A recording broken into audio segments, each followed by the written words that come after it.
अनुपमा हाथ जोड़कर मोटी बा से विनती करती है कि वह परी को माफ कर दें। अनुपमा की आंखों में आंसू हैं और वह बार बार कहती है कि बच्चे कभी कभी गलती कर बैठते हैं, लेकिन उनके दिल में कोई बुराई नहीं होती। मगर मोटी बा का गुस्सा कम होने का नाम नहीं लेता। वह कहती हैं कि गलती छोटी हो या बड़ी, सजा तो मिलनी ही चाहिए। मोटी बा अनुपमा के संस्कारों पर सवाल उठाती हैं और कहती हैं कि अगर मां ही सही शिक्षा न दे तो बच्चे बिगड़ ही जाते हैं। इसी बीच मीता बीच में बोल पड़ती है। वह कहती है कि परी ना तो अच्छी बहू है और ना ही अच्छी पत्नी। मीता का कहना है कि उसने राजा की जिंदगी बर्बाद कर दी और वह अब कभी नहीं चाहेगी कि परी वापस उस घर में आए। राही बीच में कुछ कहने की कोशिश करती है, लेकिन मोटी बा उसे सख्त आवाज में रोक देती हैं। वह चेतावनी देती हैं कि अच्छी बेटी बनने के चक्कर में बुरी बहू मत बनना। राही चुप हो जाती है। परी रोते हुए मोटी बा के सामने हाथ जोड़ती है और कहती है कि उसे एक आखिरी मौका दिया जाए। वह अपनी गलती सुधारना चाहती है, लेकिन पराग आगे बढ़कर कहता है कि इस घर में इज्जत सबसे जरूरी है।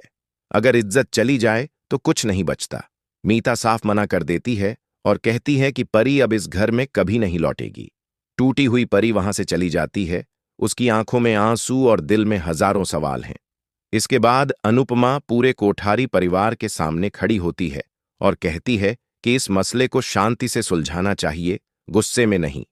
वह कहती है कि परिवार तभी मजबूत रहता है जब उसमें माफ करने की ताकत हो। तभी पराग एक और बड़ा बम गिराता है। वह कहता है कि उसे माही और गौतम का रिश्ता मंजूर नहीं है। सब लोग हैरान रह जाते हैं। माही आंसू भरी आंखों से पूछती है, आपने मुझे अपनी बेटी कहा था, तो अब क्यों इनकार कर रहे हैं? ख्याति आगे बढ़कर कहती है कि माही इस घर के जमाई से प्यार कैसे कर सकती है? यह तो इस घर की इज्जत के खिलाफ है। माही साफ शब्दों में जवाब देती है कि गौतम इस घर का जमाई नहीं, बल्कि उसका साथी है। वह कहती है कि दो अकेले लोग अगर साथ रहकर खुश रहना चाहें तो उसमें गलत क्या है? सभी लोग सन्न रह जाते हैं। तभी गौतम भी बोल पड़ता है।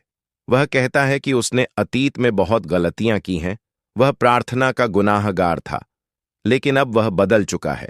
माही गौतम का हाथ पकड़कर कहती है कि प्यार सोच समझकर नहीं किया जाता, बस हो जाता है। वह कहती है कि वह अपनी पूरी जिंदगी गौतम के साथ बिताना चाहती है। दोनों अनुपमा के पैरों में गिरकर आशीर्वाद मांगते हैं। पूरे घर में सन्नाटा छा जाता है, लेकिन अनुपमा अचानक गुस्से में फट पड़ती है।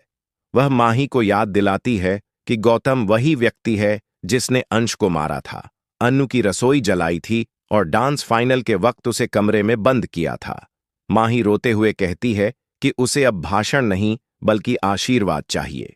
अंश गुस्से में माही को रोकता है और कहता है कि वह ये सब नहीं सुन सकता, लेकिन माही पलटकर कहती है कि उसे रोकने का कोई हक नहीं है। माहौल और भी गर्म हो जाता है। अनुपमा तंग आकर कहती है, यह रिश्ता मुझे मंजूर नहीं है।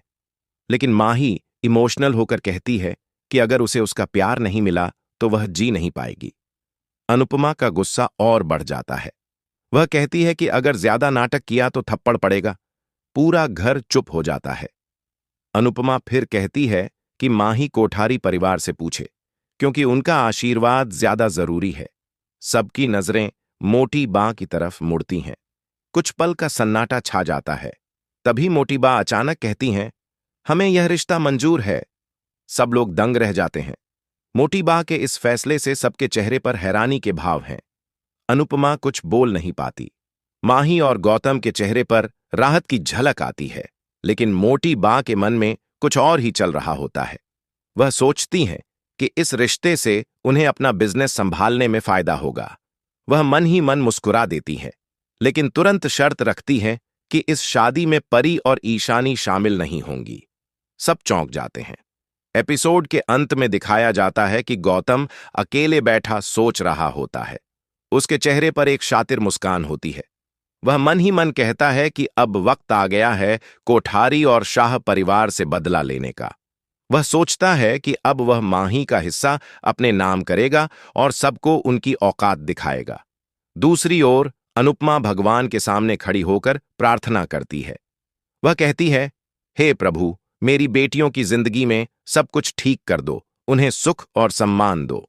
एपिसोड यहीं खत्म होता है, लेकिन आने वाले भाग में कहानी और भी धमाकेदार मोड़ लेने वाली है। अगले एपिसोड का प्रोमो दिखाता है कि वरुण ईशानी को ब्लैकमेल करने की कोशिश करेगा। वह उसकी एक सीक्रेट वीडियो दिखाकर उसे धमकाएगा, लेकिन अनुपमा को जब इसका पता चलता है तो वह वरुण पर पलटवार करती है। वह कहती है कि अगर किसी ने उसकी बेटी की तरफ गलत नजर से देखा तो वह उसका नामो निशान मिटा देगी। अब देखना यह होगा कि क्या अनुपमा अपनी बेटियों को इस मुसीबत से बचा पाएगी या फिर कोठारी परिवार का लालच और साजिशें उन्हें एक बार फिर तोड़ देंगी। आने वाले एपिसोड में बहुत बड़ा ट्विस्ट आने वाला है जो दर्शकों को झकझोर कर रख देगा। दोस्तों, आपको क्या लगता है? क्या गौतम सच में बदल गया है या उसका इरादा कुछ और है? क्या मोटी बा का फैसला सिर्फ बिजनेस के फायदे के लिए था या सच में उन्हें माही की खुशी की परवाह है? अपने विचार कमेंट में जरूर बताएं। अगर आपको यह वीडियो पसंद आया हो तो इसे लाइक करें, शेयर करें और हमारे चैनल को सब्सक्राइब करना ना भूलें, ताकि अनुपमा सीरियल के हर नए ट्विस्ट और टर्न का अपडेट आप तक सबसे पहले पहुंचे। अगले एपिसोड में मिलने वाले हैं और भी इमोशनल और चौंकाने वाले मोमेंट्स, इसलिए जुड़े रहिए हमारे साथ।